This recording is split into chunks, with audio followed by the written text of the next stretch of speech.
comment est-ce qu'une grande entreprise en absorbe une plus petite?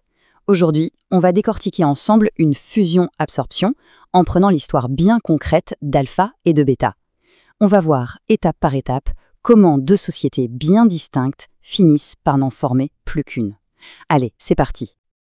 Alors voilà nos deux protagonistes.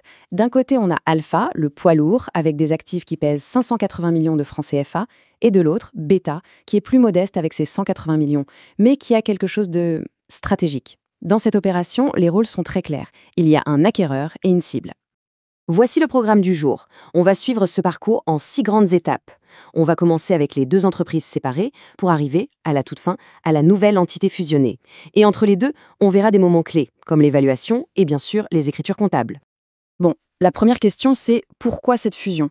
Eh bien pour Alpha, la réponse est simple, la croissance. Mettre la main sur Data, c'est un moyen rapide de gagner des parts de marché. Et puis il y a cette fameuse idée de synergie, faire en sorte que 1 plus 1, au final, fasse bien plus que 2. Jetons un petit coup d'œil au bilan d'Alpha. On voit tout de suite qu'avec 590 millions d'actifs, c'est une boîte qui est saine, solide sur ses appuis. C'est cette stabilité financière qui lui donne les moyens de ses ambitions. En clair, elle a la puissance de feu pour se lancer dans une acquisition comme celle-ci. C'est le socle de toute l'opération. Et maintenant, voici Beta. Avec ses 180 millions d'actifs, c'est clair, c'est le plus petit des deux. C'est tout ce patrimoine qui s'apprête à être absorbé. Mais attention, les chiffres qu'on voit là, dans ce bilan, ils ne racontent pas toute l'histoire. La question à 1 million, c'est combien vaut vraiment cette entreprise? Et ça nous amène à une étape qui est absolument cruciale. Parce que la valeur qu'on lit dans les comptes, ce n'est souvent qu'une photographie du passé. Pour savoir ce que vaut une entreprise aujourd'hui sur le marché, il faut regarder au-delà. Il faut creuser. C'est la question centrale de toute acquisition. Pour que l'opération soit juste, pour que personne ne se sente lésé, il faut se mettre d'accord sur un prix. Et ce prix, il doit être basé sur la valeur réelle, la valeur de marché, pas juste sur des chiffres comptables qui peuvent dater un peu. Et le concept clé ici, c'est la valeur réelle. Pour faire simple, imaginez que c'est comme la valeur de votre maison aujourd'hui sur le marché immobilier. Ce n'est pas le prix que vous l'avez payé il y a 10 ans. Eh bien, c'est exactement cette valeur actuelle des actifs de Beta qui va servir de base à toute la négociation.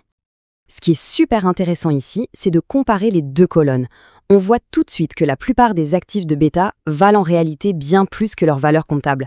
Prenez les immobilisations incorporelles. On passe de 30 à 45 millions. Pourquoi? Parce que cette réévaluation inclut un fonds de commerce de 15 millions qui n'était même pas inscrit au bilan.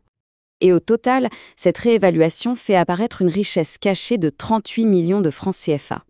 C'est ce qu'on appelle une plus-value latente qui vient d'être révélée au grand jour. Et c'est justement cette valeur cachée qui justifie qu'Alpha paye un prix supérieur à ce que les livres de Beta laissaient paraître.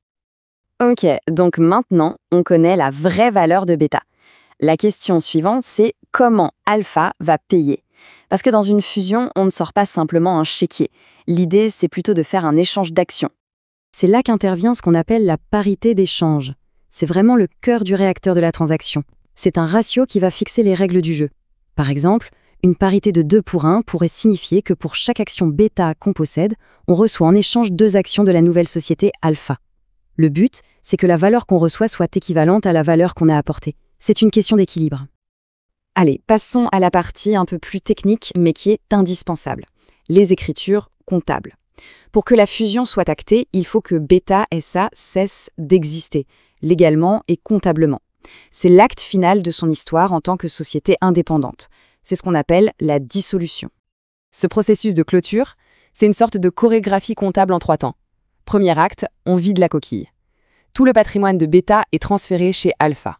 Deuxième acte, on enregistre que Alpha a une dette envers Beta pour la valeur de tout ce qu'elle a reçu. Et enfin, troisième et dernier acte, cette dette est réglée. Pas avec de l'argent, mais avec les nouvelles actions Alpha, qui sont distribuées aux actionnaires de Beta. C'est à ce moment précis que Beta disparaît officiellement des radars.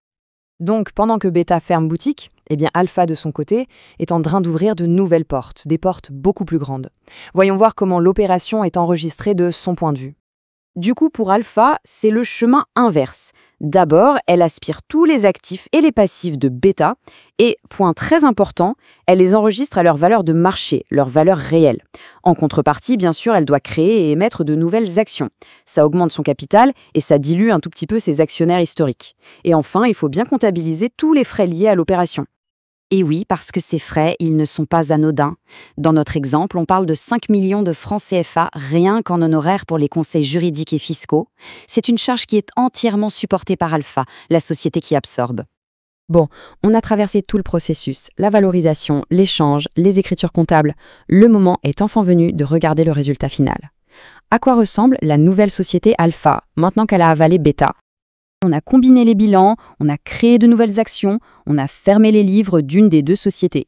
Mais concrètement, quel est le nouveau visage financier de cette entreprise, qui est maintenant plus grande et, en théorie, plus puissante? Et voilà, le résultat est là, noir sur blanc. C'est très parlant. On voit très clairement comment les actifs de Beta, bien évalués à leur valeur réelle, viennent s'ajouter à ceux d'Alpha. Regardez les immobilisations corporelles par exemple. On passe de 250 millions à 360 millions. L'entreprise a vraiment changé de dimension. Et voilà, la boucle est bouclée. Le processus juridique, financier et comptable est terminé. Sur le papier, la mission est accomplie. Deux entreprises n'en font désormais plus qu'une. Une entité plus grande et, on l'espère, plus forte. Mais l'histoire ne s'arrête pas là. En fait, le plus dur commence peut-être maintenant. Parce que fusionner des bilans, c'est une chose.